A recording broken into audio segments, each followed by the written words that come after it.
जय श्री राधे, जय श्री कृष्णा। आप सबका हमारे YouTube चैनल लड्डू दीवानी पर बहुत बहुत स्वागत है। आज हम सुनेंगे बड़ा ही सुंदर प्रसंग। देवर्षि नारद को श्री राधा जी के दर्शन कैसे हुए। देवर्षि नारद ब्रज में घूम रहे हैं। कुछ देर पहले ब्रजेश्वर नंद के घर गए थे। वहां नंद नंदन श्री कृष्ण चंद्र के उन्होंने दर्शन किए। दर्शन करने पर मन में आया, जब स्वयं गोलोक बिहारी श्री कृष्ण चंद्र भूतल पर अवतरित हुए हैं, तो गोलोकेश्वरी श्री राधा भी कहीं न कहीं गोपी रूप में अवश्य आई हैं। उन्हीं श्री राधा को ढूंढते हुए देवर्षि ब्रज के प्रत्येक घर के सामने ठहर ठहर कर आगे बढ़ते जा रहे हैं। देवर्षि का दिव्य ज्ञान कुंठित हो गया है। सर्वज्ञ नारद को श्री राधा का अनुसंधान नहीं मिल रहा। मानो योग माया देवर्षि को निमित्त बनाकर राधा दर्शन की यह साधना जगत को बता रही हो। पहले श्री कृष्ण चंद्र के दर्शन होते हैं। उनके दर्शनों से श्री राधा के दर्शन की इच्छा जागृत होती है। फिर श्री राधा को पाने के लिए व्याकुल होकर ब्रज की गलियों में भटकना पड़ता है। अस्तु, घूमते हुए देवर्षि वृषभानु प्रसाद के सामने आकर खड़े हो जाते हैं। वह विशाल मंदिर देवर्षि को मानो अपनी ओर आकर्षित कर रहा हो। देवर्षि भीतर प्रवेश कर जाते हैं। वृषभानु गोप की दृष्टि उन पर पड़ती है। वे दौड़कर नारद जी के चरणों में लौट जाते हैं। विधिवत पाद्य अर्घ से पूजा करके देवर्षि को प्रसन्न अनुभव करा वृषभानु गोप अपने सुंदर पुत्र श्री दाम को गोद में उठा लेते हैं। लाकर मुनि के चरणों में डाल देते हैं। बालक का स्पर्श होते ही मुनि के नेत्रों में स्नेहाश्रु भर आता है। उत्तरीय से अपनी आंखें पोंछकर उसे उठाकर वे हृदय से लगा लेते हैं तथा गदगद कंठ से बालक का भविष्य बताते हैं। वृषभानु, सुनो, तुम्हारा ये पुत्र नंद नंदन का, बलराम का प्रिय सखा होगा। तो क्या रासेश्वरी श्री राधा यहाँ भी नहीं है? वृषभानु उन्हें तो लाया नहीं।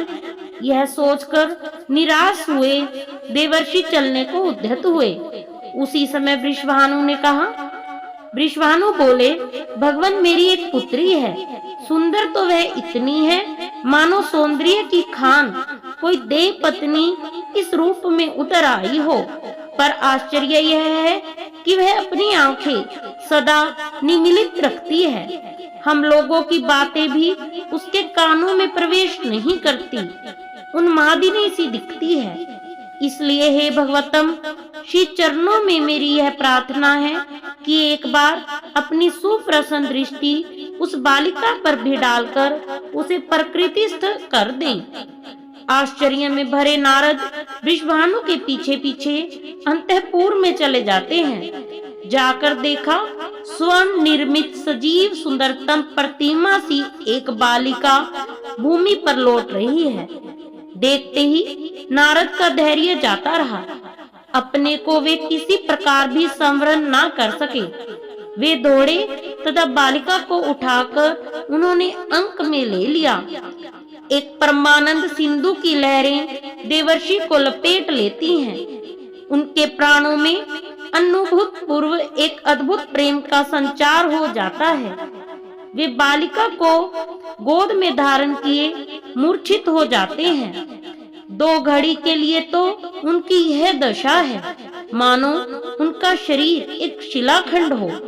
2 घड़ी के पश्चात जाकर कहीं बाह्य ज्ञान होता है तथा बालिका का अप्रतिम सौंदर्य निहार कर विस्मय की सीमा नहीं रहती। नारद मन ही मन सोचने लगे, ओहो, ऐसे सौंदर्य के दर्शन मुझे तो कभी नहीं हुए। मेरी अबाध गति है। सभी लोकों में सब क्षण विचरता हूँ। ब्रह्मलोक, रुद्रलोक, इंद्रलोक, इनमें कहीं भी इस शोभा सागर का एक बिंदु भी मैंने नहीं देखा। महामाया भगवती शैलेंद्र नंदिनी के दर्शन मैंने किए हैं। उनका सौंदर्य चराचर मोहन है, किंतु इतनी सुंदर तो वे भी नहीं। लक्ष्मी, सरस्वती, कांति, विद्या आदि सुंदरियां तो इस सौंदर्य पुंज की छाया भी नहीं छू पाती। विष्णु के हर विमोहन उस मोहिनी रूप को भी मैंने देखा है, पर इस अतुल रूप की तुलना में वह भी नहीं। बालिका को देखते ही श्री गोविंद चरणाम्बुज में मेरी जैसी प्रीति उमड़ी वैसी आज तक कभी नहीं हुई। बस बस यही श्री राधा है, निश्चय ही यही श्री राशेश्वरी है। देवर्षि का अंतर्हृदय आलोकित हो उठा। वृषभानु, कुछ क्षण के लिए तुम बाहर चले जाओ। बालिका के संबंध में मैं कुछ करना चाहता हूँ। गदगद कंठ से देवर्षि ने धीरे धीरे कहा। सरलमती वृषभानु देवर्षि को प्रणाम कर बाहर चले आए। एकांत पाकर नारद ने श्री राधा का सत्वन आरंभ किया। श्री नारद जी बोले, देवी महायोगमयी, महाप्रभामयी, माहेश्वरी, मेरे महान सौभाग्य से न जाने किन अनंत शुभ कर्मों से रचित सौभाग्य का फल देने तुम मेरे दृष्टि पथ में उतर आई हो। हे देवी, ये तुम्हारे दिव्य अंग अत्यंत मोहन है। ओहो, इन मंधुर अंगों से माधुर्य का निर्झर झर रहा है। इस मधुरिमा का एक कण ही उस महा अद्भुत रसानंद सिंधु का सृजन कर रहा है, जिसमें अनंत भक्त अनंत काल तक स्नान करते रहेंगे। हे देवी, तुम्हारे इन निमिलित नेत्रों से भी सुख की वर्षा हो रही है। वह सुख बरस रहा है जो नित्य नवीन है। मैं अनुभव कर रहा हूँ। तुम्हारे अंतर्देश में सुख का समुन्दर लहरा रहा है।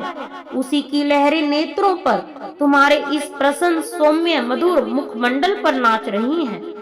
देवर्षि की वाणी कांप रही है, पर सत्वन करते ही जा रहे हैं। हे देवी, तुम ही ब्रह्म हो। सच्चिदानंद ब्रह्म के सत अंश में स्थित संधिनी शक्ति की चरम परिणति विशुद्ध सत्व तुम ही हो। विशुद्ध सत्वमयी तुम में ही चिंदश की संवित शक्ति, संवित की चरम परिणति, विद्यात्मी का पराशक्ति, ज्ञान शक्ति का भी निवास है। तुम ही आनंदांश की आह्लादनी शक्ति, आह्लादनी की भी चरम परिणति, महाभाव रूपिणी हो। आश्चर्य वैभवमयी तुम्हारी एक कला का भी ज्ञान ब्रह्म सतदक के लिए कठिन है। फिर योगींद्र घन के ध्यान पथ में तो तुम आ ही कैसे सकती हो। मेरी बुद्धि तो यह कह रही है कि इच्छा शक्ति, ज्ञान शक्ति, क्रिया शक्ति, ये सभी तुम ईश्वरी के अंश मात्र हैं। श्री कृष्ण चंद्र की आनंद रूपिणी शक्ति तुम ही हो। तुम ही उनकी प्राणेश्वरी हो, इसमें कोई संशय नहीं। तुम्हारे ही साथ निश्चय श्री कृष्ण चंद्र वृंदावन में क्रीड़ा करते हैं। ओहो देवी, जब तुम्हारा कुमार रूप ही ऐसा विश्व विमोहन है, तब वह तरुण रूप कितना विलक्षण होगा। कहते कहते नारद का कंठ रुद्ध होने लगता है। प्राणों में श्री राधा के तरुण रूप को देखने की प्रबल उत्कंठा भर जाती है। वे वहीं पर टंगे मणिपालने पर श्री राधा को लिटा देते हैं तथा उनकी ओर देखते हुए बारंबार प्रणाम करने लगते हैं। तरुण रूप से दर्शन देने के लिए प्रार्थना करते हैं। नारद के अंतर्हृदय में मानो कोई कह देता है, देवर्षि, श्री कृष्ण की वंदना करो, तभी श्री कृष्ण प्रियतमा के नेत्र तुम्हारी ओर फिरेंगे। देवर्षि श्री कृष्ण चंद्र की जय जयकार कर उठते हैं। बस उसी समय दृश्य बदल जाता है। मणि पालने पर विराजित वृषभानु कुमारी अंतर्हित हो जाती है तथा नारद के सामने किशोरी श्री राधा का आविर्भाव हो जाता है। इतना ही नहीं, दिव्य भूषण वसन से सज्जित अगणित सखियां भी वहां प्रकट हो जाती हैं। श्री राधा को घेर लेती हैं। वह रूप, वह सौंदर्य, नारद के नेत्र निमेष शून्य एवं अंग निश्चेत हो जाते हैं, मानो नारद सचमुच अंतिम अवस्था में जा पहुँचे हों। राधा चरणाम्बुक कनिका का स्पर्श कराकर एक सखी देवर्षि को चैतन्य करती है और कहती है, हे मुनिवर, अनंत सौभाग्य से श्री राधा के दर्शन तुम्हें हुए हैं। महाभागवतों को भी इनके दर्शन दुर्लभ हैं। जय श्री राधे, जय श्री कृष्णा, जय कुंज बिहारी श्री हरिदास।